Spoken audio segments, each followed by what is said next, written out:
Yo, what's going on, guys? And we're hearing that the Toronto Raptors are really trying to trade Bruce Brown.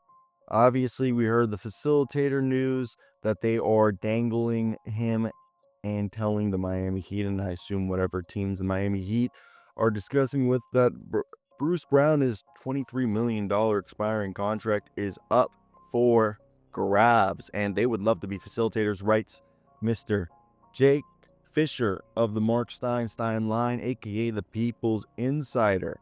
Now, I do think it is an interesting situation, as Bruce Brown this season's averaging just under 9 points a game and just under 4 rebounds, 1.5 assists. So far, he's only played 12 games a night. He is shooting 45.7% from the field and 32% from three. Now, we all know that Bruce Brown is a solid, quintessential definition of a multi-positional defender who's going to help any team improve. And we know that the Raptors are a team that are in the midst of a retooling gap year transitional season, that they're trying to figure out which players fit long term. And you'd think that Kelly Olynyk and Chris Boucher are both on the market, but we know that Boucher supposedly has mutual interest with the front office. I'm talking in a extension. So Bruce Brown, if they were to trade him, he's a guy that can guard positions 1 through 3 effectively, as he's a guy who's able to use his strength, his quickness, and his active hands and solid defensive instincts and feel to disrupt opponents. He's a really good cutter on offense. He finds easy ways to score the basketball at the rim. And as a connector and a passer, he's the guy who's going to always make the right decision with the ball, never force a shot, and make the right reads, and always find the open man. Now, for a guy who's like 6'2", 6'3", he is a beast on the glass, especially on offense, where he creates second chance opportunities.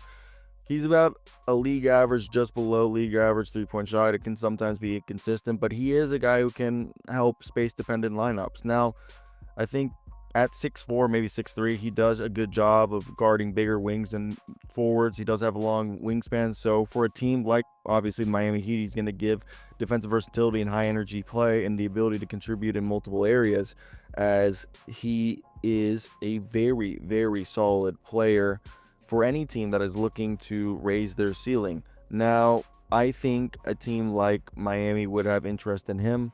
However, his addition to a team that, like Miami, or a contender, would improve their defensive rankings. He would be a guy who could improve their bench production and just overall versatility for a team to become more of a formidable contender. Now, I think his fit is dependent on the coach's system, so that's the biggest question when you look at a guy like him.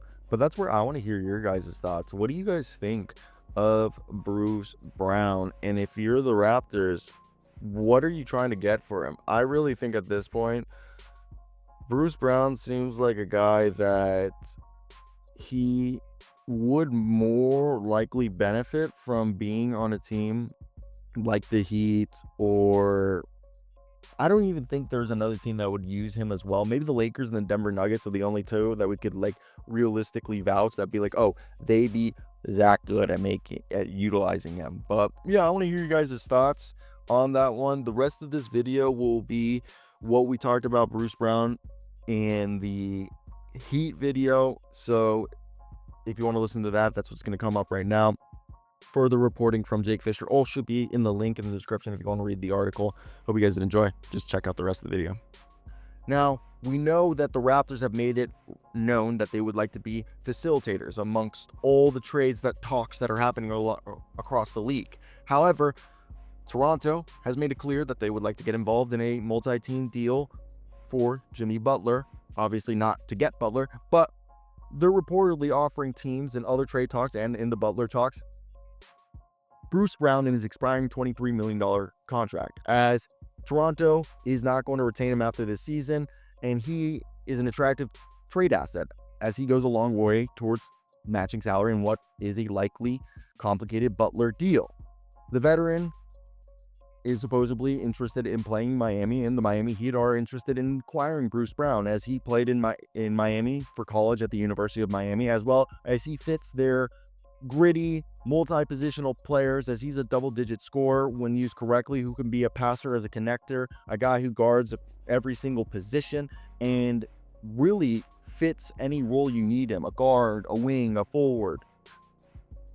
Additionally, him being an expiring contract would allow them not to have to worry about long-term salary on the books. Now, the other teams that I mentioned that could be interested in doing this is Vasilija Micic and Cody Martin. Cody Martin being the twin brother of Caleb Martin, who was recently on the Heat and then signed with the Sixers this offseason. Vasilija Micic, Serbian. Additionally, he has a similar play style to Goran Dragic, and if they wanted to run similar horn sets and pistol sets that they ran under Goran Dragic, they could really run a poor man's version of Goran Dragic offense with Terry Rozier, with Vasilija Micic. So I think that's one to think about. Outside of that, you look around the league, if the Wizards wanted to be facilitators in this deal, the players that they could also offer, as the Heat don't want to take Bradley Beal's contract, and if the Suns were to trade for Jimmy Butler, involves Bradley Beal being dumped somewhere. And I think if Bradley Beal was traded, and if the Wizards are involved, he's not going back to Washington. This means it would be an even bigger trade. But the Wizards, if they were facilitators for a 4-team plus trade, they have Kyle Kuzma, Jonas Valanciunas, Malcolm Brogdon, who could all interest the Heat. The Nets, if they wanted to be facilitators, they do have Cam Johnson. I don't think Nick Claxton would be involved. Maybe a Bojan Bogdanovic because he's an expiring. Outside of that, I don't think Cam Thomas or Nick Claxton would be involved. As I said earlier, DeAnthony Milton technically could be involved, but that would have to be they couldn't aggregate anybody else, so that would just solely be a salary dump. So I don't see how that one would happen. For the Raptors, if they weren't trading Bruce Brown, the only other two players that I could see package, who technically, when Bruce Brown makes $23 million, these two players combined make $23.6 million, and that's Kelly Olynyk and Chris Boucher. However, there's been reports that Chris Boucher and the Toronto Raptors would like to mutually discuss an extension to keep him in Toronto.